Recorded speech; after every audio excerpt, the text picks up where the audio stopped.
let me start this vlog off with a little bit of a reading update, which is that I am 29% of the way through Spark of the Everflame. It's been good so far. What's so funny is that as I've been reading this, I'm just thinking like, man, my reading tastes have like kind of changed because I'm enjoying it. Like, not to say that I haven't lost all my whimsy and spark. So that's a good thing. But as I'm reading this, I'm like, man, this is so similar to like books that I would read like 5-8 years ago and I would eat it up. But now, as like more of an adult than I was then, I'm reading it and I'm just like, oh my gosh, this is kind of cringe, but like in a really fun way. I've been enjoying it, although it's very YA, because I mean, it must be YA, like very YA. Like, I'd be surprised if it's not classified as YA. Maybe new adult, because they do have sex pretty early on in the story, but it's not super explicit from what I remembered. Or maybe my mind already blocked it up, but I think it was fine. It wasn't like anything gruesome or like detailed. Anyways, I'm on 29%, and honestly, as a story, it's really good. The way that it sets up the story and like it imbues like mystery and suspense and like questions that you want to follow along and like get the answers to, does it very well. I've actually made a lot of progress. I think I started reading it yesterday or the day before yesterday, and I haven't been like, I've been kind of oscillating between this one and then today I finally started braiding sweetgrass. I didn't make too much progress. I'm really enjoying it though so far. I've already, oh my gosh, you can see, I've already highlighted so many things. So far, I'm on the chapter Sky Women Falling, and it's basically the story of this, it's basically like an origins story for indigenous people, and this idea that the world came into being because there was this woman who was falling from the sky, and as she was falling, she like grabbed onto like trees and seeds and stuff. And then a couple of geese saw her falling, so they went to break her fall. And they were holding her, and then there was like a collection of animals who were like, well, what are we gonna do with her? Because the geese couldn't handle holding her for so long. So that's when the turtle comes, and the turtle, so the turtle comes, and then all the animals are like, okay, we should get mud from the bottom of the ocean because it was all water. The muskrat is the one that successfully gets, like, he dies in the pursuit of getting mud, but his body floats up to the surface of water, and in his fist is a fistful of mud, and they rub that on the turtle's back, and then she is able to go. And once she like steps on the turtle, I think that's how like the land is created, like the mud spreads more. That was kind of what I understood from it. But what I loved so much is that she's talking about the creation story, I think it's called, but like, you know, like the whole Adam and Eve story, which if you don't know is basically the idea that like Adam and Eve were created by God, and then God told them you can have anything except for this one tree. Then Eve eats from the tree and they get exiled onto earth. And she was comparing the two stories and talking about how like in indigenous belief and culture, like land and like earth and humanity and humans are like, they work together, they like cooperate together, like they're like, I don't know if I'm making sense of this, but they're meant to like have a what is it called? There's a specific word, symbiotic relationship, right? Whereas in the creation story, humans are like aliens to the land, and they're not supposed to be on this land, and their whole purpose is to go to heaven. Let me actually read the exact paragraph that I'm talking about. Like creation stories everywhere, cosmologies are a source of identity and orientation to the world. They tell us who we are. We are inevitably shaped by them, no matter how distant they may be from our consciousness. One story leads to the generous embrace of the living world, the other to banishment. One woman is our ancestral gardener, a co-creator of the good green world that would be the home of her descendants. The other was an exile, just passing through an alien world on a rough road to her real home in heaven. And like, wow, it was just like, it's so crazy because I'm thinking about that and I'm like, that is so fascinating that, like, of course one culture and one like certain types of people where certain backgrounds would have like far more attachment to land and protecting the earth and the animals and the, like, you know what I mean, like trees and plants and everything, whereas the other one, like, not necessarily intentionally, and that's not to say people who are like super religious or people who like believe in the creation story believe that like you shouldn't protect the earth and whatever, but it's just like the context and the culture that you're raised with, like it's so fascinating. Just the two stories are so interesting, the way that she's like talking about the difference between them, because like even if you don't think that either of the stories are necessarily literal, like I don't know if people believe for real that like Adam and Eve was a thing, or if that's just like a metaphor, like metaphorical story, because I tend to view a lot of religious stories as more metaphorical than like literal. And maybe that's just my like literature background. But when I think about like religions, plural and things like that, I think a lot of the stories lean more metaphorical than literal. But anyway, even if you think that they're like literal, it's just fascinating to think that like someone who was raised with one story over the other might inherently have more or less respect for the earth or care or attention than the other. Again, not to say that people who are religious or whatever don't care for the earth. It's just like what she was saying. I think I'm butchering what she was saying, but it's just really, really fascinating so far. And I'm only like 10 pages in. Yeah, because I had to stop and I had to stop and cook and stuff. But those are 2 books I'm reading. So I'm reading Braiding Sweetgrass, and then I'm also reading Spark of the Everflame. I'm probably going to take this really slow, so I don't think I'm going to finish this during this vlog, because I am just going to be kind of spending some time with it, carrying it around, my highlighters, whatever. And I'll tell you guys what is interesting to me as I do, but I think the main focus of this vlog specifically is going to be Spark of the Everflame, and then if I finish it early on in the week, we'll start something else together. But yeah, that's where I'm at. Let's start the vlog together here, and let's just spend the week together. It's Saturday night, so tomorrow I have a lot to do because I have to grade, lesson plan, and then I'm still working on something specifically that I need to like practice for. It's on Monday. I'm very nervous. It's for work. Fingers crossed I do well. I'm scared, but we'll see what happens. And yeah, anyways, welcome to this vlog, welcome to this video. I'm so happy you're here. Mute this, you guys. So I'm still reading Spark of the Everflame. I'm at 36%. And why does this always turn on right when I'm about to talk? It's been off this whole time. I really can't help it.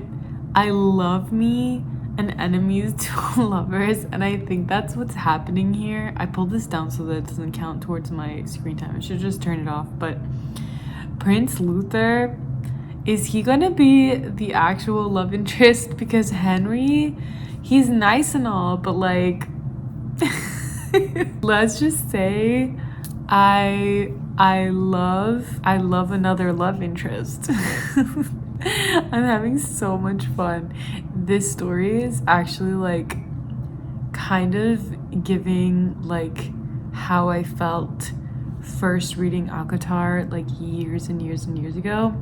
I don't stand by those books anymore, but I can't deny that like when I read them the first time, especially the second book, I was obsessed. And the writing style and the story, just like the vibes are very like YA fairy, although in this one it's not fairies, it's like descended. So like the descended are like children of people who were immortal, but they're not anymore. They're kind of gods. It's something like that. Anyway, it's fun. Like, it's actually such a fun story to read. I think a mistake I kind of made was that I haven't been picking up enough fun books. A lot of the books that I've been picking up have been kind of serious, and even if they're not like objectively serious, they're just so literary that it can be like, I don't know, you need kind of a blend, and I am blending. I'm having a lot of fun. That's all I came here to say, is I'm hoping that like we're gonna get a little enemies to lovers, yearning, whatever. I miss yearning. I miss yearning so bad. The best book for that is Crow Prince. Like, genuinely, Crow Prince is so good. Anyways, my cat's here.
So I am in the line for Dutch Bros. I have to wait till that car goes.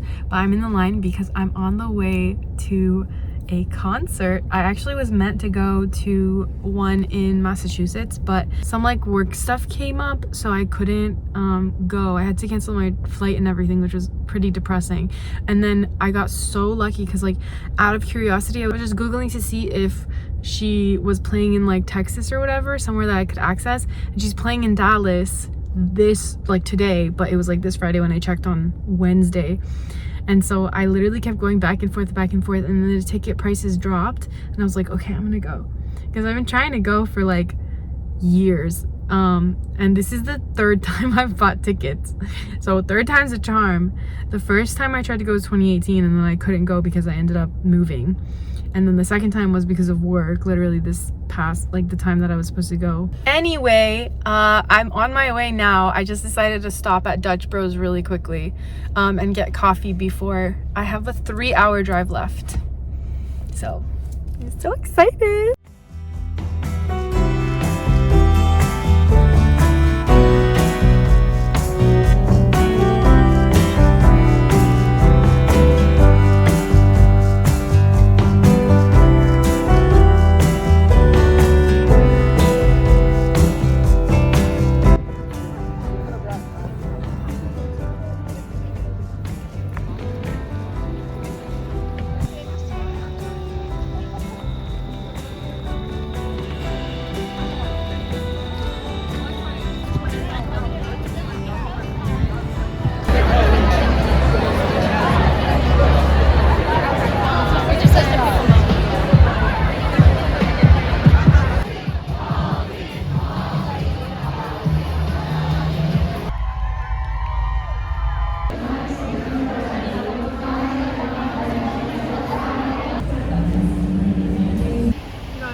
I'm here at apparently the biggest half-price books in America. Is it the biggest half-price books in America?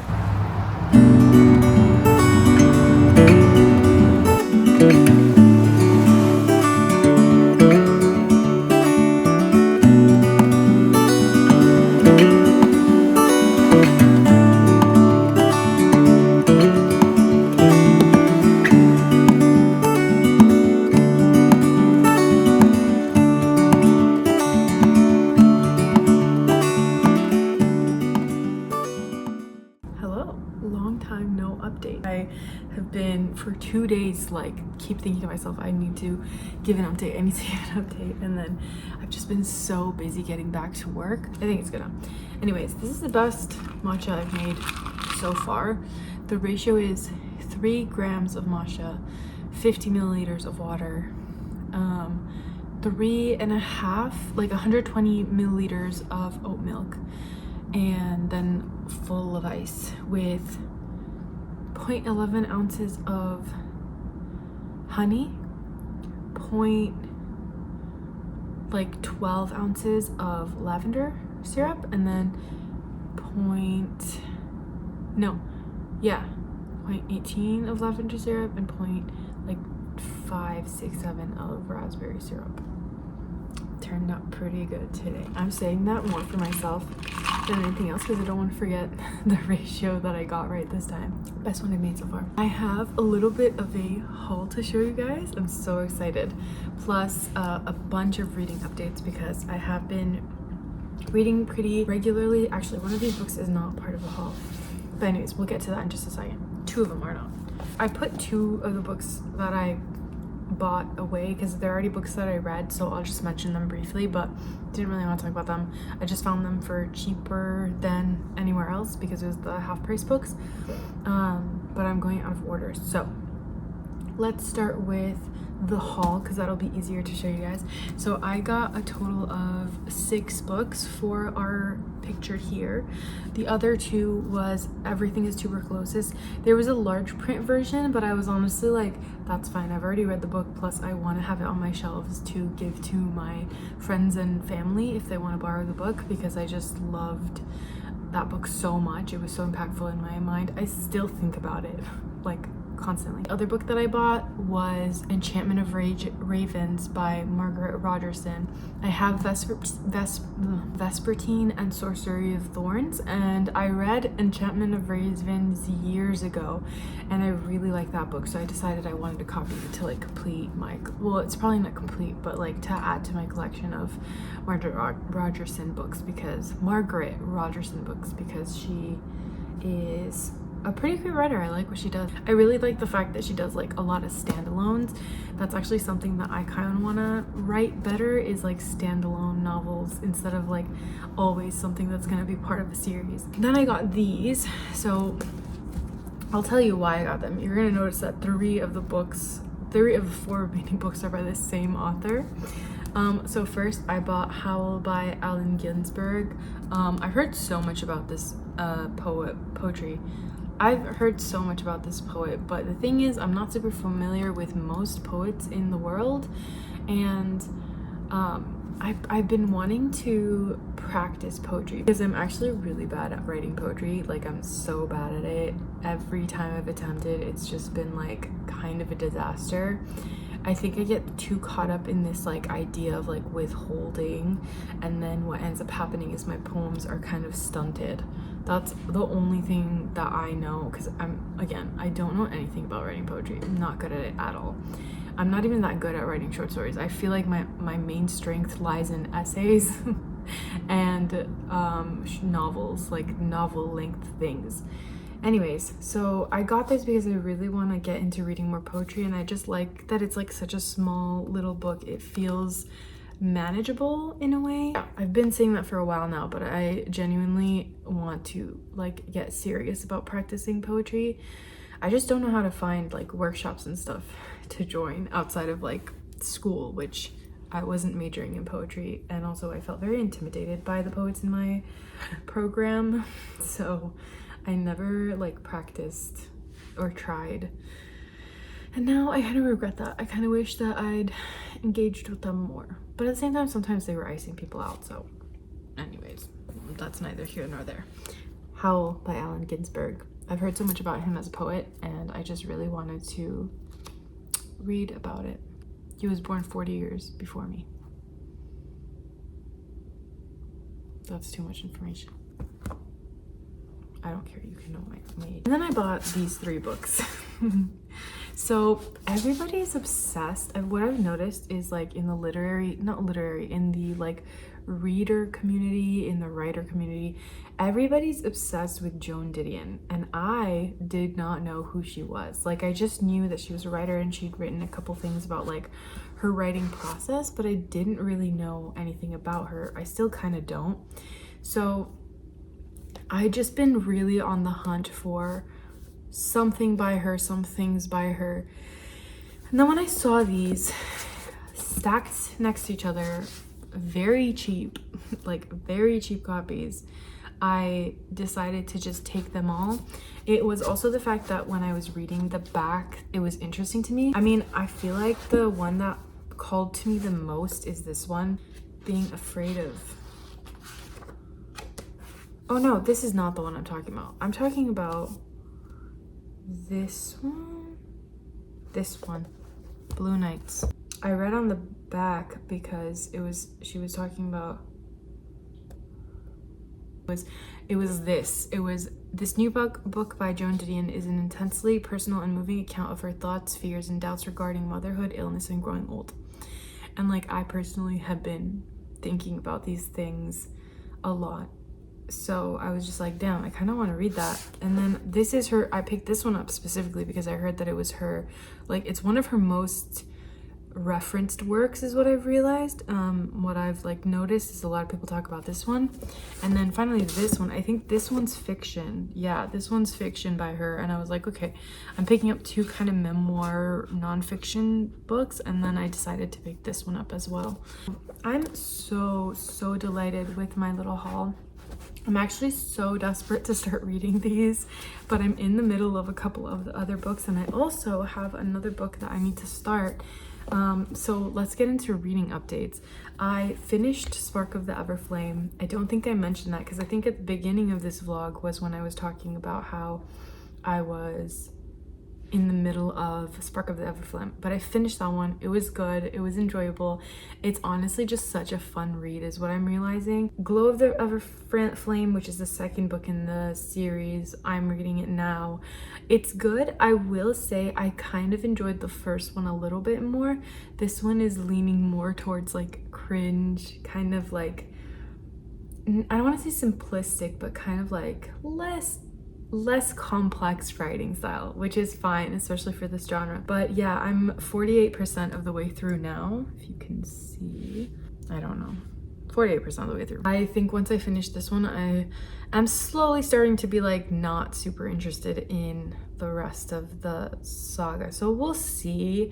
I mean, I'll have it in my back pocket to read at some point, probably whenever I'm just like yearning for kind of a simple, easy book. But I think once I finish the 2nd book, I want to jump into something else. Right now, I briefly started Sorceress Comes to Call, but then I stopped because I got busy with a couple of other things and other books. I just ended up gravitating towards other books. As you can tell, I'm more of a mood reader than anything else, and that's what I'm realizing about myself too. And then I need to start, this is kind of gonna be the actual center point of the vlog, I think. I originally thought that I wasn't gonna make it to the Love Letters book club because I was supposed to travel and go to a concert and whatever, but I had to cancel that. Thankfully, tonight I was able to resell the ticket, lost some money on it, but yeah, that's just what I had to do because I have to do this work. Not have to, but I'm like really trying to do this work thing specifically. I'll like give you guys more information on it once I know myself what's going on with it. But anyway, I'm actually really bummed about it, but I'm trying to stay positive because I was so excited to see the like endings of fall, but I guess it's just not in the cards for me this year. Anyways, the good thing is, the positive thing is that I will be able to make it to the book club this weekend, because today is Monday. I'll be able to make it to the book club this weekend if I read this one. So I actually do need to start this soon. It's a pretty big book too. Let me see. So it's 338 pages, so I really do need to finish read this in the next few days, which is very stressful because I also have so much work to do for the work thing I'm talking about. That's where we're at. I'm very pleased with my reading list right now. I just really need to sit down and get to it because I just feel like I have so much to do. There's so many books that I want to read. There's so much work that I need to do. There's so much grading I need to catch up on because I just got in, my students just turned in their second paper. And so I need to sit down and grade that. And I'm really excited to read their papers because this one specifically was on pretty cool topics, and I'm excited to see what my students did with them. But anyway, I think for the rest of tonight, because I had work today and I've also just felt very stressed and overwhelmed today specifically, and I do have the luxury of time a little bit today. I think for the rest of the night I'm just gonna chill out, read, try to make a big dent in Glow of the Everflame, because if I can finish this by tomorrow, then I'll pick this one up.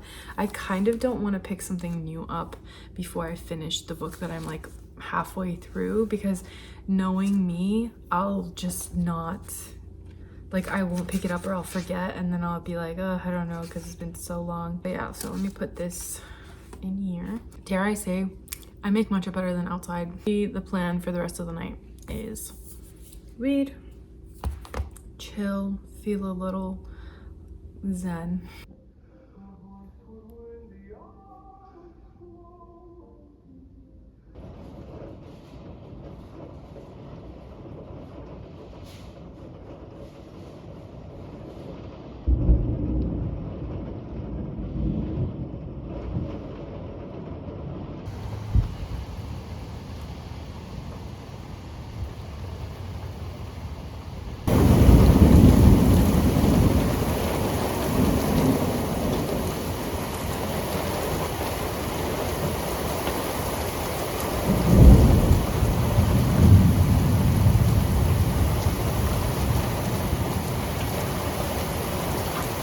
I have Zoom open on my phone, on my computer, because I'm doing Zoom office hours for my online students. I don't think anyone's gonna show up, but I was offering it just in case anyone wanted it. Anyway, I'm here to close the video off. Just a few tiny little updates for this vlog. I didn't finish reading Lady Chatterley's Lover. It's very hard for me to say over and over again, but I didn't get to finish that one in time. And I was gonna go anyway to the book club, but I woke up feeling really unwell, just physically I wasn't feeling very well. So I ended up not going. I just went and sat at a cafe for a little while because I wanted to get out of the house once the pain kind of subsided. And then but I did finish Heat of the Everflame. It was so crazy because the book suffered from a sagging middle, which isn't an abnormal thing. It did suffer from that. But towards the end, maybe the last 20%, it got really good. And I immediately picked up the third book. Oh no, I finished Glow of the Everflame, which is the second one. And then I immediately picked up Heat of the Everflame, and I'm 30% in.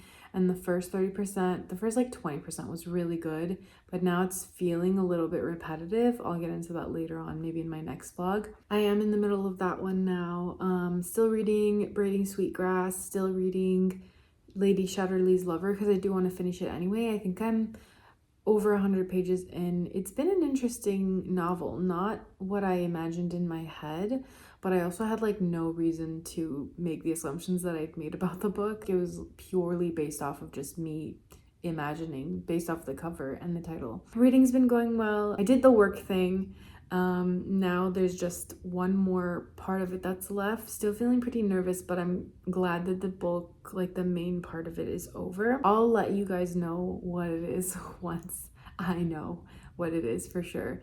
I don't know if you noticed, but I've brought out the Christmas wintry decorations. I'm really excited about it because now we're into November. Thank you so much as always for watching. Thank you for being here. Thank you so much for your comments. I'm having a hard time ending this vlog. I just don't know how to end it necessarily, but I will end it by saying thank you so much for being here, and I'll see you guys in another video very soon. Goodbye.